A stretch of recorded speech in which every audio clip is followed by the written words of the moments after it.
шуточное стихотворение о белом, красном, черном и желтом море. Нам рассказал Семенов Бора, как побывал на Белом море. Там очень белая вода.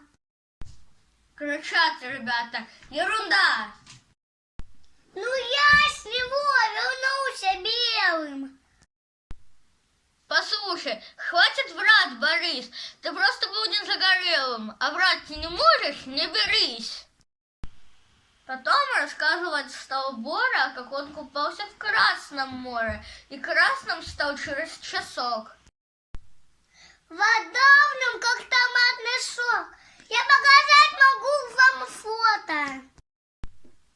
А может, Борка, хватит врать, сгорал на солнце и в субботу, учись нормально загорать. Еще рассказывал нам Борка.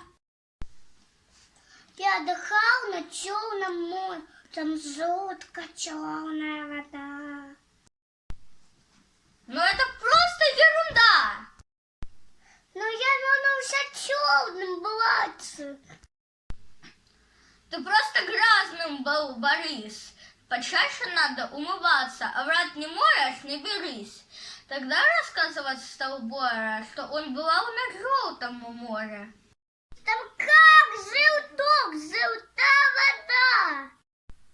Кричат ребята: ерунда!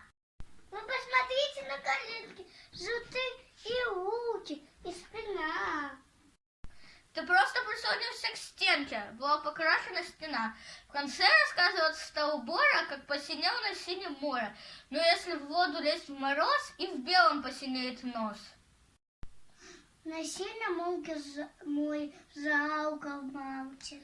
Нам стал доказывать Борис.